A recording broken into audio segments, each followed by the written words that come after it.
Of all human emotions, love is one of the most powerful. It can motivate us to do the impossible, and the rewards can often be fantastic. What happens when that magic becomes corrupt? Evil has its equal in the power of love, and that emotion is called loneliness. Tonight, a true story about just how far one man went to achieve both love and to conquer his loneliness.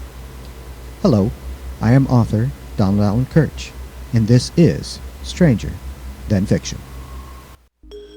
Forget the world you know. Enter a bizarre dimension where the strange and unusual guide your imagination towards the unimaginable.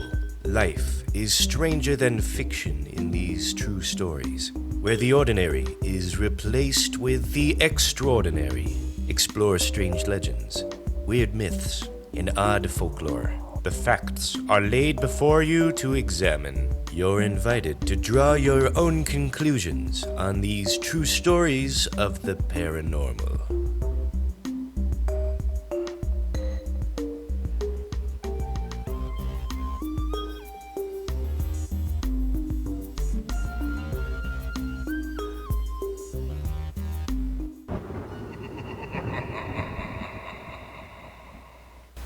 When one thinks of Key West, Florida, many images come to mind.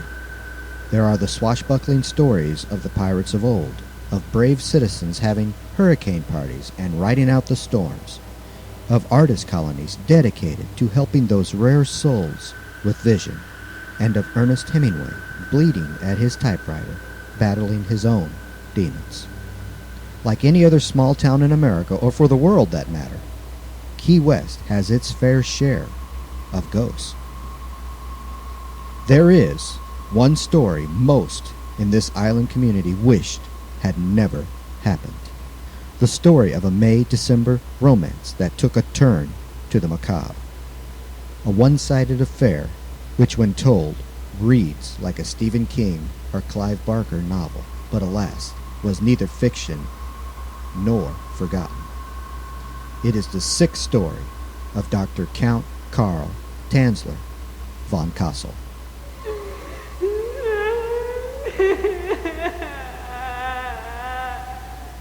The Count was born on February 8, 1877 in Dresden, Germany. To this day, no one really knows his true birth name. Some records claim that he was originally named George Karl Tanzler. There is a marriage certificate in Germany that still bears this name. His United States citizenship papers list him as Karl Tanzler von Kassel. From the hospital where he ended up working, there are papers signed by him under the name and title of Count. There was never any proof of von Kassel being related to any German royalty. In 1920, he married a woman by the name of Doris A. No record exists suggesting her maiden name. Together, they had two children, Asia Tanzler and Crystal Tanzler. Their youngest child would one day die of diphtheria. The marriage wasn't a happy one, and the relationship between both husband and wife was distant at best. Some blamed this estrangement on the death of Crystal. In any case, von Kassel left his wife and decided to seek adventure, traveling to both India and Australia with the intention of exploring the South Sea Islands. He became interested in electrical equipment at this time and bought property in Australia to do experiments with. Then came the First World War. Since von Kassel was a citizen of Germany and the British Empire was at war with his nation, von Kassel found himself under arrest as a hostile alien. He spent several years in a cliff-like prison called Trail Bay. He was caught several times trying to escape and had almost succeeded once in building a small ship. In the last phases of the attempt, he was betrayed by a fellow prisoner seeking extra war rations. After the war, he immigrated to Holland, where he was pleased to discover that his mother was still alive and well. Taking care of her during the chaos of the German peace, he got the idea of traveling to America. With his family separated from him and no hopes back home, the United States seemed a fresh start for an ambitious man seeking his fortune. He was now a skilled radiologist, and the growing field could use his insights. Count Karl von Kassel immigrated to the United States in 1926. Arriving in America and honestly hoping to start life anew, von Kassel reunited with his estranged wife and daughter, hoping that all could be forgotten. They arrived in Florida via Cuba and settled in Cypress Hills. In 1927, he left his family again, taking a job at the U.S. Marine Hospital in Key West under the name Karl von Kassel. Key West, at the time, was one of many establishments trying to find a cure for tuberculosis, the White Plague as it was commonly called. TB was one of the major killers of people in the world, and at that time, once you got it, it was only a matter of time before you died. There was no cure. Von Kassel did not let such realities stop him, for he was a person of vision. Since the days of his youth in Germany, he had claimed to see spirits. In particular, the ghost of a distant ancestor named Anna Constantina von Kassel, who had once showed him the face of his true love, an exotic, dark-haired woman. This vision haunted him his entire life.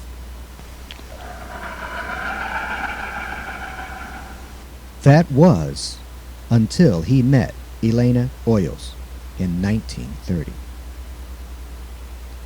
On April 22nd of that year, Elena came to the Marine Hospital in Key West, a nervous young Cuban immigrant concerned for her health. Convinced by her mother to have her consistent cough looked at, Elena put her faith in the American health system to see to her needs. While in her first series of examinations, she ran into Karl von Kassel. Upon first sight, von Kassel recognized Elena as the woman showed to him in his vision. By all accounts, Elena had been remembered as a beauty in the Key West society. Elena was a proud daughter of a local cigar maker. Cigar factories were a prime candidate to help acquire TB, working in close quarters with others. Elena was diagnosed with the fatal sickness not too long after her first visit. Shocked and even more heartbroken was von Kassel. His was a love at first sight. He promised Elena that with his advanced studies in Europe and throughout the world, he would find a cure. Elena and her family believed him. After all, he was a count. October 25th, 1931 was the worst day in von Kassel's life.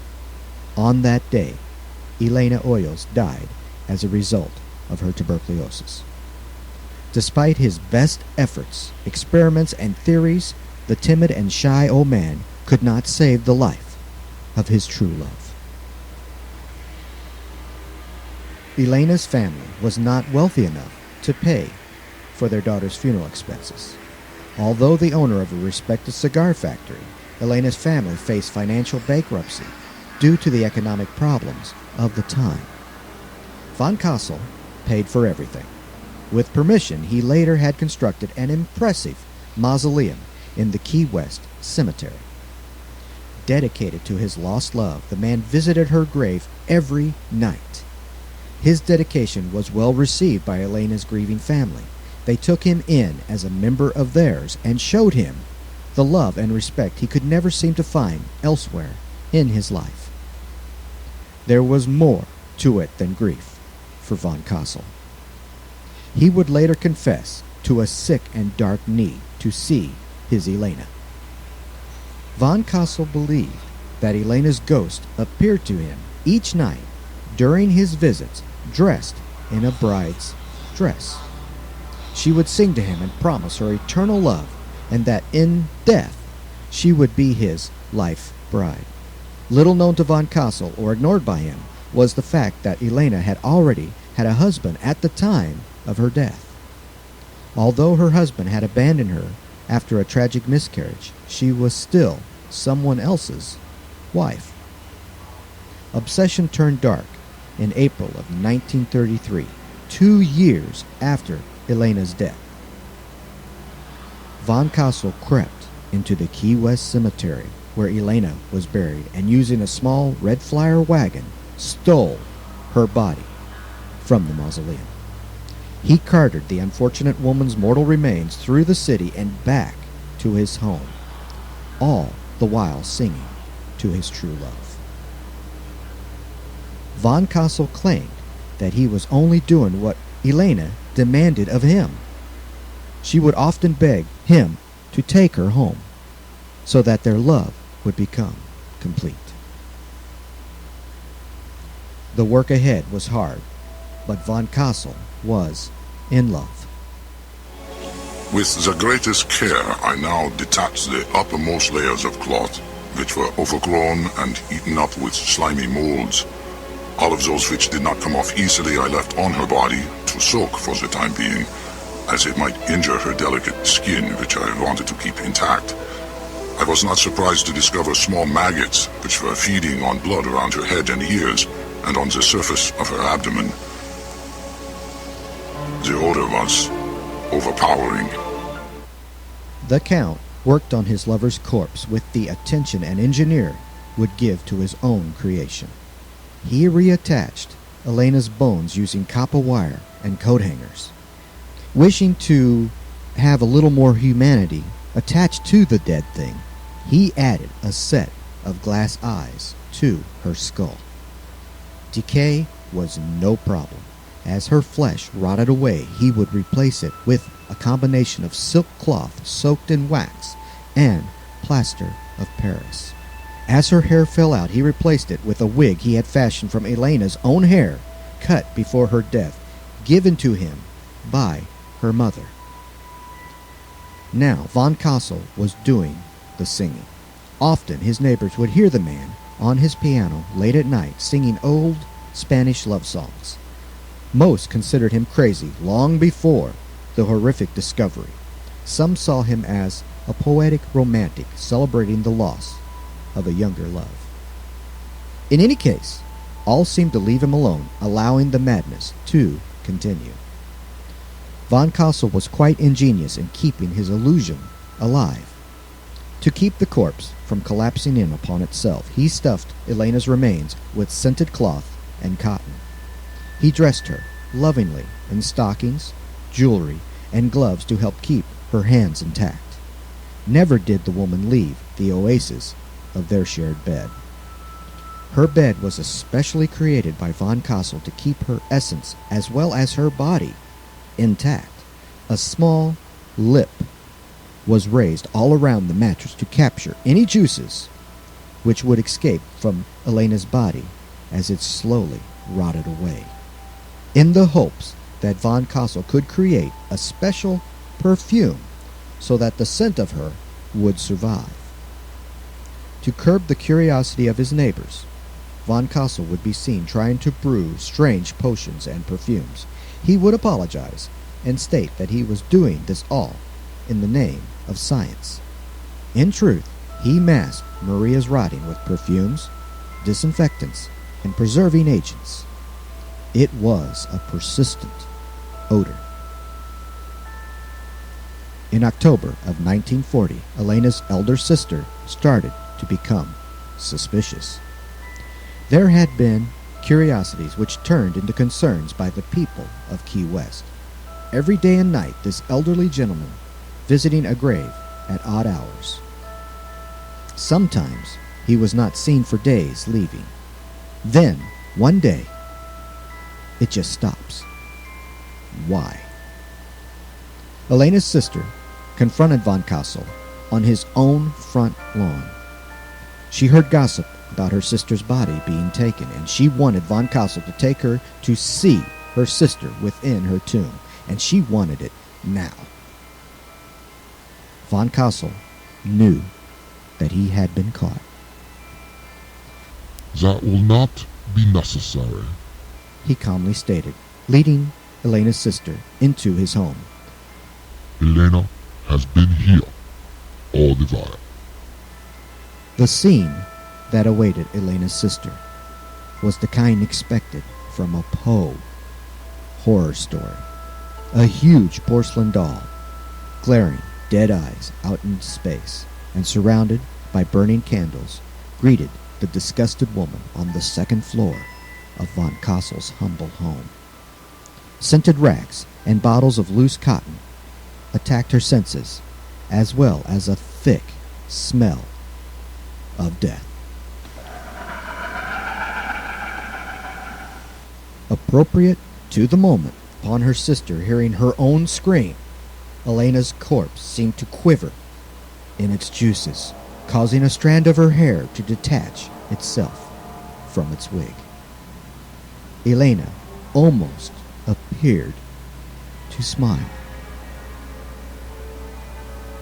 The police were called and von Kassel was immediately arrested. Elena was finally taken away from her wedded bed. Von Kassel went through detailed psychological treatment and was found mentally sane to stand trial.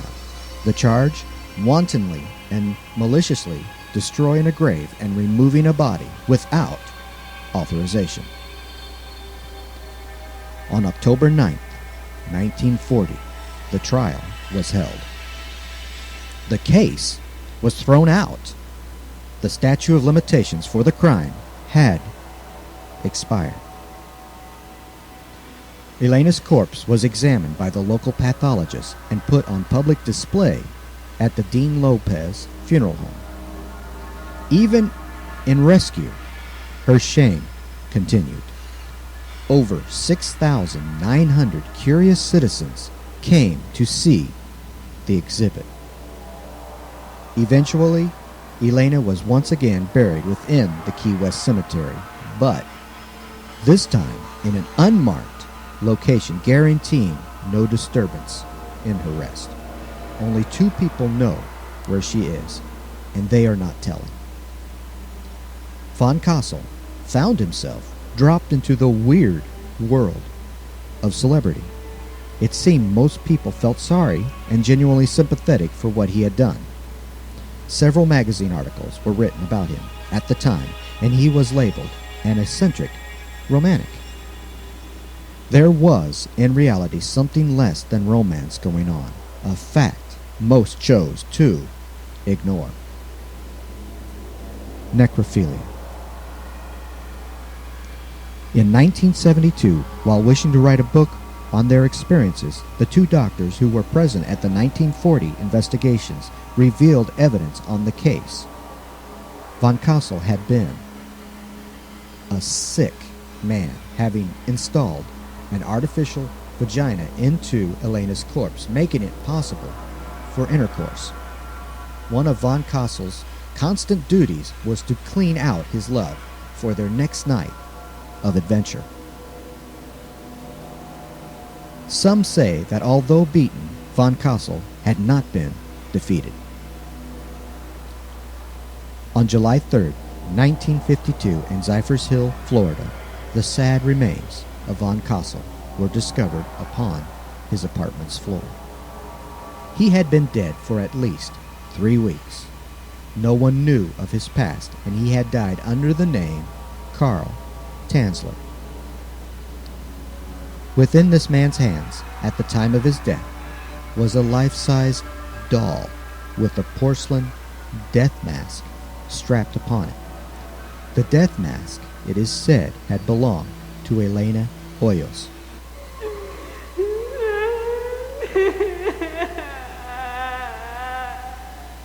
Of all of life's emotions, love is the most powerful. It can make us achieve the impossible, and in some cases do the horrific. It can be both a curse and a godsend. In the case of Count Carl von Kassel, it is a nightmare Key West will never forget. This concludes our journey into both the strange and the bizarre. If you are curious to read some of my personal works, please go to donaldallenkirch.com donaldallenkirch.com. That's Donald, Allen, Allen, Kirch, Kirch, one word, donaldallenkirch.com. Tune in next time when I will introduce you to yet another story that is stranger than fiction. So, until then, I wish you unpleasant dreams. Good night.